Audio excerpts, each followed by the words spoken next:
Another branch of astrology is mundane, or what used to be called judicial astrology. Now, mundane astrology, as you'll see here with this chart right here, this is the chart for the Declaration of Independence for USA, 4th of July 1776. So a mundane chart is a chart for a country, and casting a map for the heavens for the time of the creation of a nation. So July 4th, 1776 is very, very important in the USA. So we often look at this chart when referring to things such as the Pluto return that is coming up soon. As you'll see here, Pluto is at 27 degrees in the natal American chart, and Pluto is going to be 27 degrees Capricorn soon. So that is mundane astrology.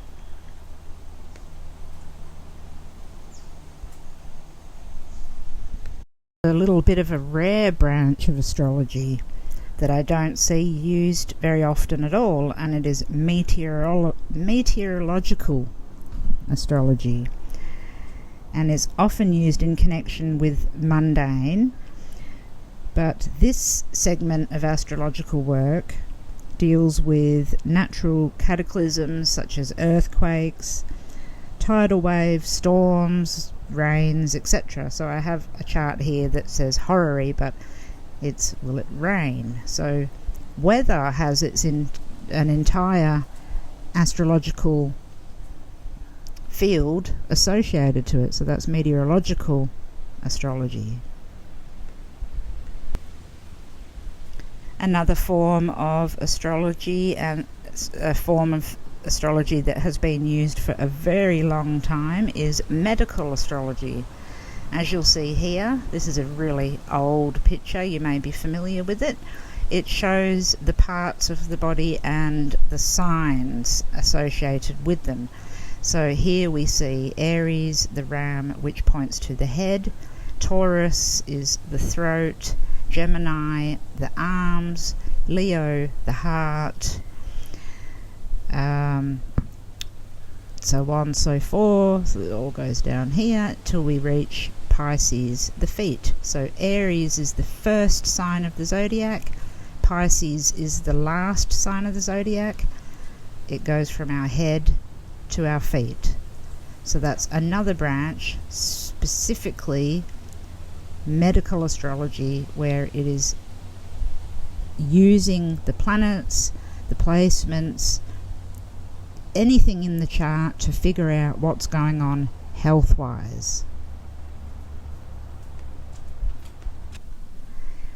Another branch is electional astrology. Now, electional astrology is confusing, and I've specifically put this up because it's confusing. One would think electional astrology is about elections. That is not the case. This election chart is actually a mundane chart. It's about a nation. It's about the control of a nation. Electional chart is when, I'll pop one up here.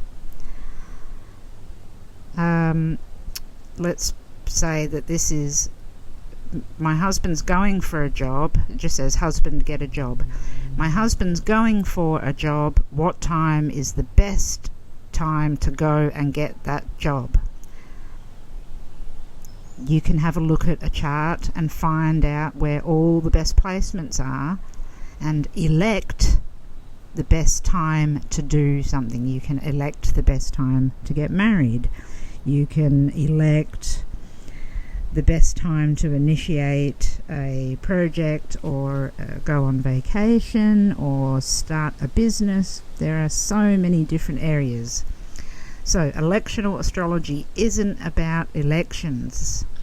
That was my tricky little trick. It's about electing a specific time in order to get the best result. Horary astrology. It is the thing that I love the most. Using the same chart over here as an example, if we were to use this as a horary chart and the question was, will my husband get the job? We erect a chart for the minute that we ask the question. So we simply ask the universe, literally, will my husband get the job? Whatever your question is, then you note down the date, the time that you've asked the question, and the location that you are standing when you ask said question.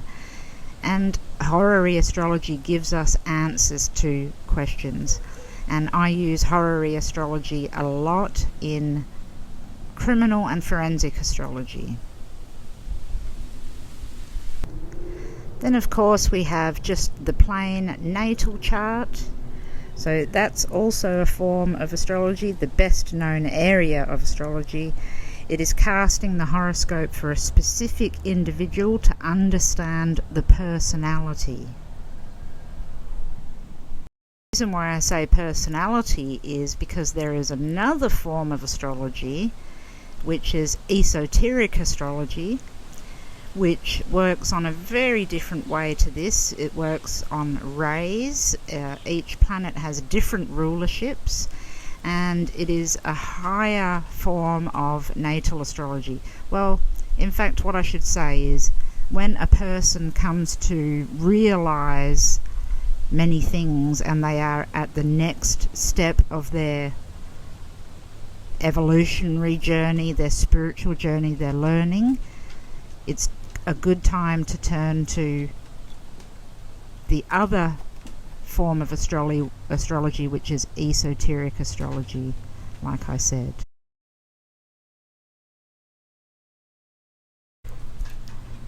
Alright, we have a super blurry picture here because the actual size of it's quite small, but what we have is the sun and a planet in front of the sun. Now let's just assume that this is Mercury. Mercury goes in front of the sun like this, and you can see it as a little disc going all the way across. So what I wanted to discuss briefly was combust, or via combusta, or the sun and its heat.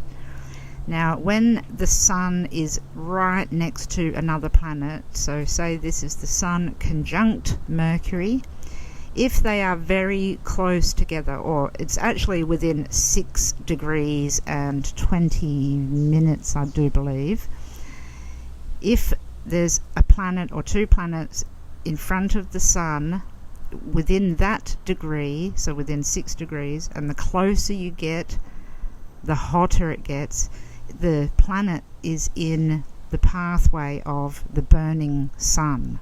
The sun produces so much heat, so the planet that is near the sun is literally being scorched by the sun.